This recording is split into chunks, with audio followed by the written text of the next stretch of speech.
Yanvar oyida pensiyasini kutayotgan fuqarolar uchun hozirgina shoshilinch xabarlar e'lon qilindi. Yanvar oyidan boshlab pensiyalar ko'tarildimi? Qanchaga oshdi? Kimlarning nafaqalari oshirildi? Bu haqdagi barcha savollarga ushbu videorolikda javob topasiz. Assalomu alaykum hurmatli tomoshabinlar.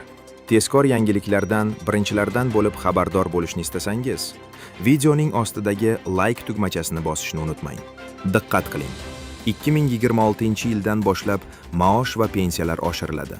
Iqtisodiyot va Moliya vazirligi 2026-yil uchun davlat byudjeti loyihasini Oliy Majlisga taqdim etdi va bu haqda rasmiy xabar berildi. Loyihaga ko'ra, kelgusi yildan ish haqi, pensiyalar va nafaqalar oshishi uchun 6 trillion so'm ajratilishi belgilangan. Bu mablag'lar xizmatlar narxining oshishi va yangi ish o'rinlarining yaratilishi bilan bog'liq xarajatlarni ham qoplaydi. Shuningdek, loyihada aholining daromadlarini inflyatsiyadan himoya qilish maqsadida maosh va pensiyalarni inflyatsiya darajasidan yuqori suratda oshirish rejalashtirilgan.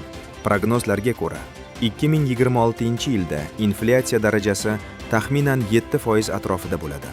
Vazirlik hisob-kitoblariga ko'ra, davlat xizmatchilarining maoshi 1% ga oshirilsa, qo'shimcha ravishda 1,69 trillion so'm talab qilinadi. Pensiyalar 1% ga oshirilsa, 832 milliard so'm talab etiladi. Umumiy hisobda 2026-yilda ish haqi va ijtimoiy to'lovlar uchun 172 trillion 800 trillion so'm ajratilishi rejalashtirilgan.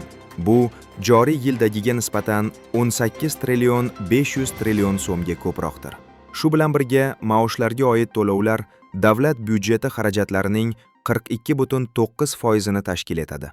Kelgusi yilda stipendiyalar uchun 2,2 trillion so'm, pensiyalar uchun 86,1 trillion so'm, nafaqalar uchun esa 14 trillion so'mdan ortiq mablag' yo'naltiriladi.